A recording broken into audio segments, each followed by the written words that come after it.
News, सच जरूरी है।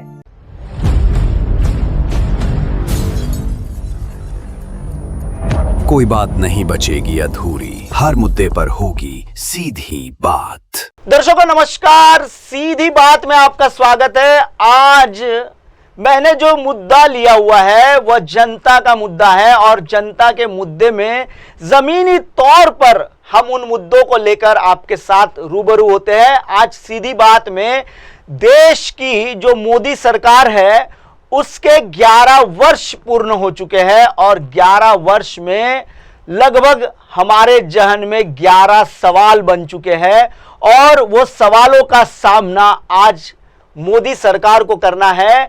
आज हम कुछ ऐसे सवालों का सामना कराएंगे जो हर आम आदमी के जहन में है। मोदी सरकार के 11 साल पूरे हो चुके हैं और 11 सवाल, सरकार के 11 साल पूरे हो चुके हैं और उनके ऊपर अब 11 ही सवाल बने हुए हैं, जो 11 सवालों का जिनका जवाब हर नागरिक जानना चाहता है। यह सवाल हमारे समाज के अलग अलग पहलुओं को सामने लाते हैं।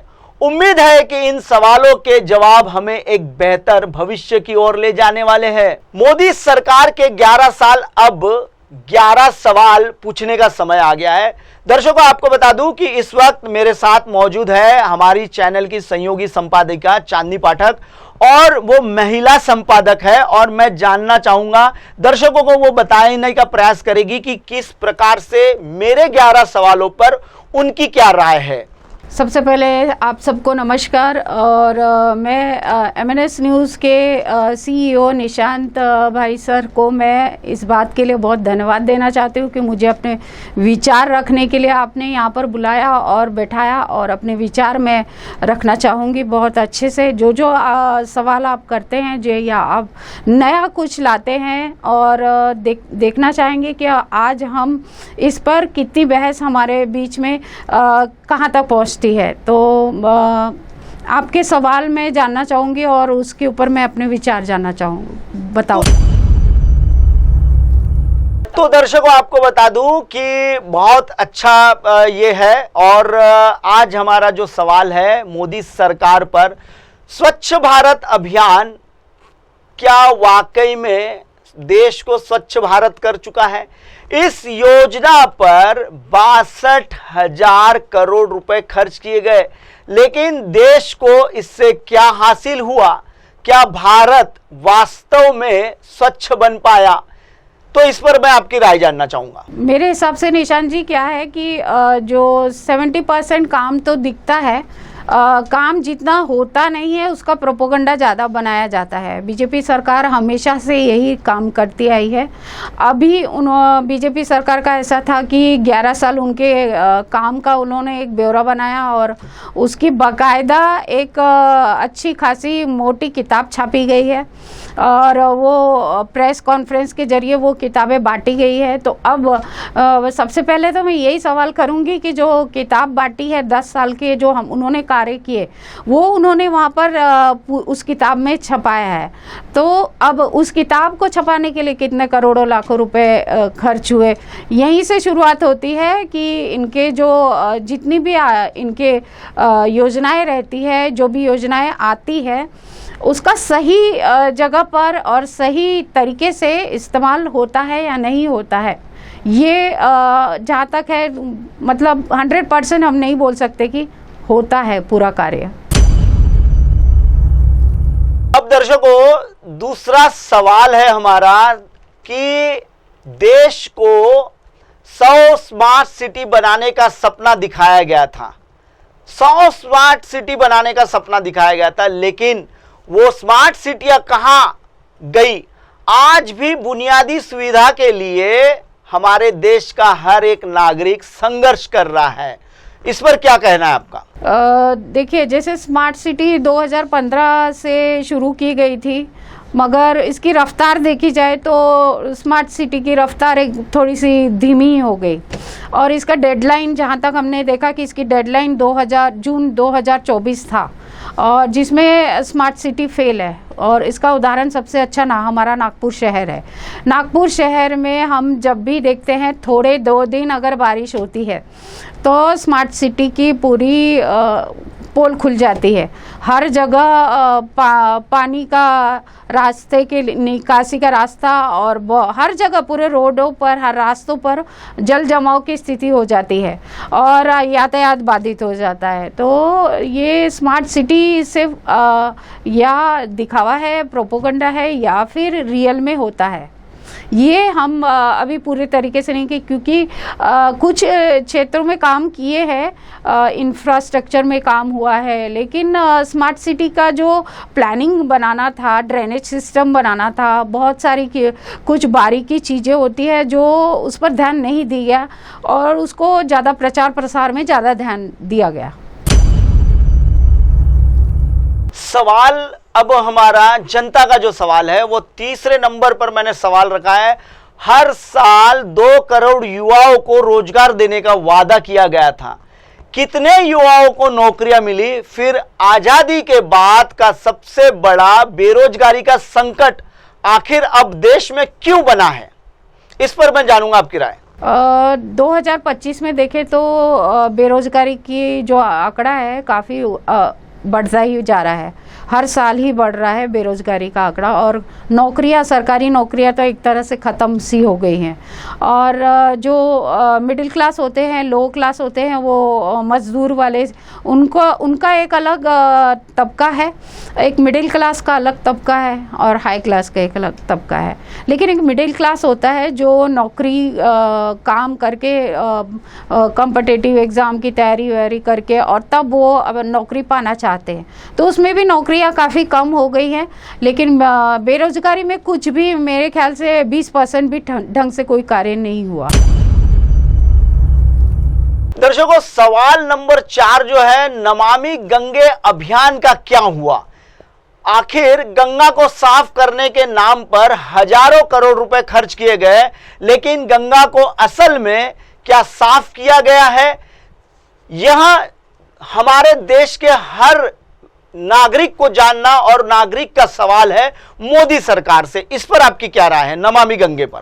नमामि गंगे भी असफल ही है एक तरह से, क्योंकि अभी जो महाकुंभ भी हुआ उसमें देखने को मिला गंदगी, गंगा नदी गंदी है और वहाँ पर जो बोला जाता है कि ये किया गया है, काफ़ी कुछ दिखाया जाता है और गोदी मीडिया के थ्रू दिखाया जाता है कई बार कि देखो इन्होंने इतना काम किया, पीएम ने इतना काम किया, योगी ने इतना काम किया। लेकिन जब हम ज़मीनी स्तर पर जाते हैं और वहाँ पर खुद खड़े होकर देखते हैं तो हमें नहीं दिखता है कि उस स्तर का काम हुआ है जितना दिखाया जा रहा है।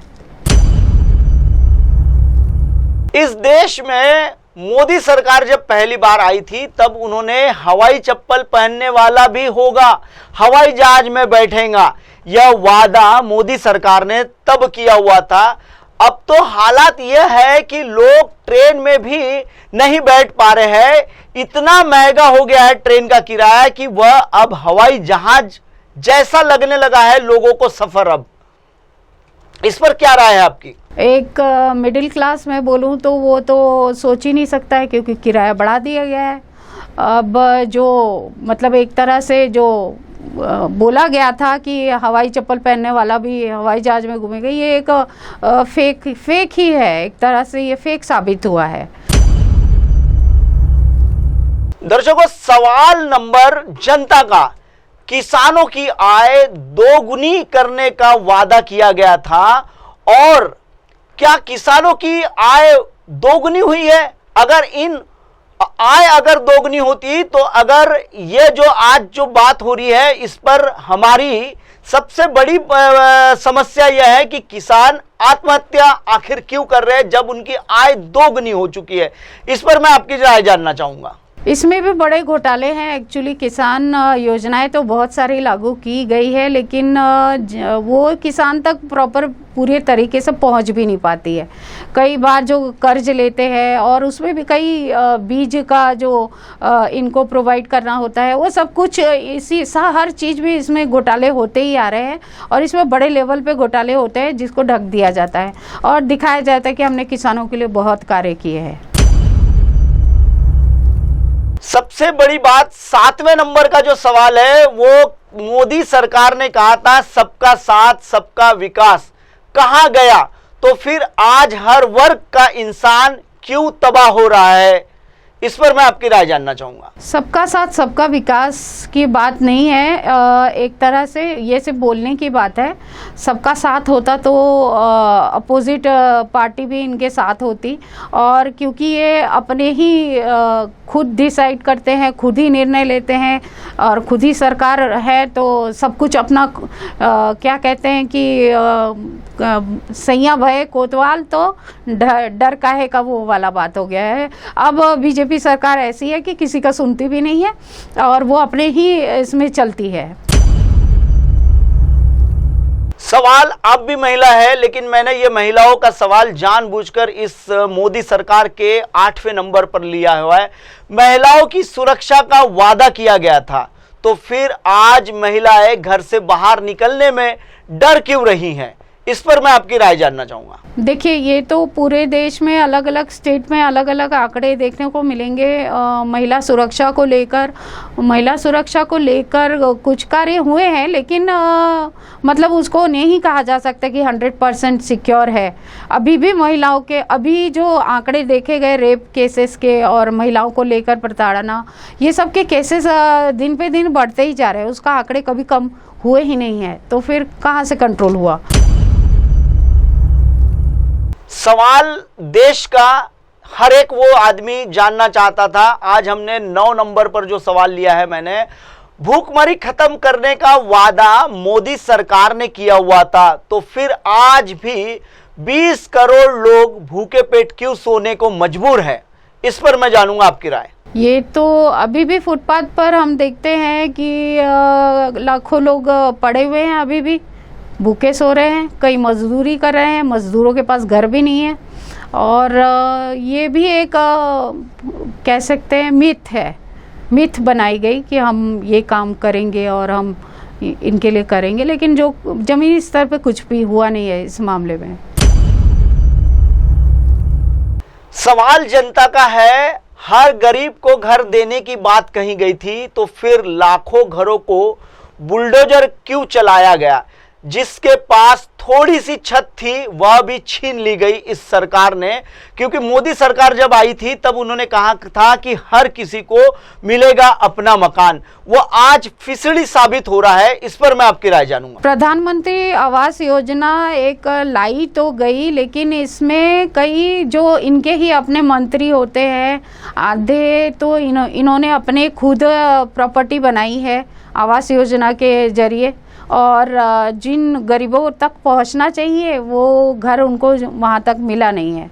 तो ये भी एक तरह से 80% तक असफल ही है। तो दर्शकों, जनता का सबसे अंतिम और बहुत ही महत्वपूर्ण सवाल है, कहा गया था कि जनता को राहत दी जाएगी, फिर गब्बर सिंह टैक्स जो है हमारे देश में जीएसटी ने जनता की जेब क्यों खाली कर दी? यह सवाल सबसे बड़ा सवाल है। इस पर जीएसटी पर आपकी क्या राय है? देखिए, एक मिडिल क्लास और लोअर क्लास तो उनकी तो स्थिति पूरी चरमरा गई है जीएसटी से। टैक्स जो बढ़ाए गए हैं, टैक्स रिबेट करते हैं, बताते हैं ये क्षेत्र इस लाइन में हमने टैक्स रिबेट किए, लेकिन टैक्स बढ़ता ही गया है और मिडिल क्लास का तो जीना मुश्किल हो गया टैक्स की वजह से। और ये भी एक तरह से एक बीजेपी सरकार का यही है, दिखावा करो और दिखाओ ज़्यादा। दर्शकों, आपको बता दूं कि सवाल पूछा जाएगा, जवाब देना होगा। 11 साल हो गए हैं, अब जवाबदेही तय करनी होगी मोदी सरकार को, वरना जनता जो है वह अपनी हर एक जो चरम सीमा है उसे आपे को खो बैठेगी। दर्शकों, फिलहाल वक्त हो चला है एक ब्रेक का। ब्रेक से लौटने के बाद देखिएगा सीधी बात के बाद देश और दुनिया की तमाम बड़ी खबरें। बने रहिए MNS न्यूज पर। नमस्कार, मैं हूं Abhishek Bachchan. Keep watching MNS news.